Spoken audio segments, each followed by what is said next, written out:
Hello, I'm Jonathan Beebe, and this is a short video to help you think about how behaviour works. When we think about behaviour, we often think about it in terms of antecedent behaviour and consequences. Whilst this is a good way to think about behaviour, it's a very linear approach and it can lead us to thinking that A triggers B, which leads to C. Well, life isn't linear and neither is behaviour. Can you imagine if every time you experienced a trigger, it led to an involuntary action? People aren't puppets.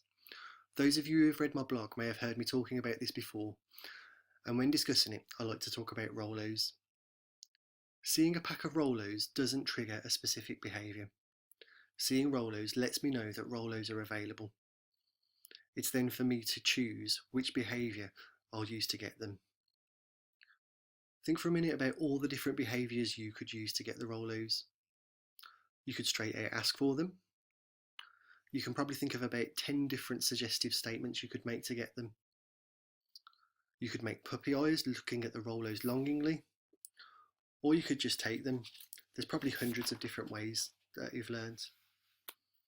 So seeing the Rolos tells me that Rolos are available, and I'll then select one behaviour from the repertoire I've learned, and I'll probably choose the behaviour that has previously been effective in that situation. So if I'm at home, I'm likely to use a different behaviour to when I'm in the shops. Now think about someone you know with severe learning disabilities. Will they have learned all these ways to get the Rolos?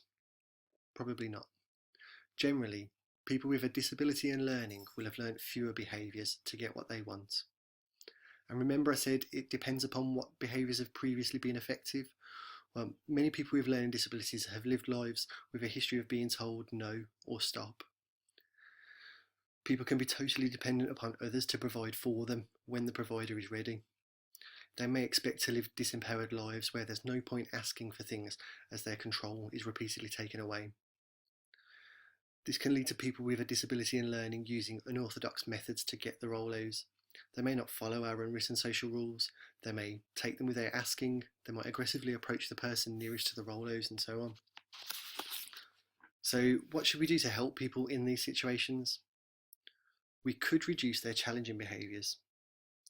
The problem with this is that we're reducing someone's repertoire of behaviours when this is already limited.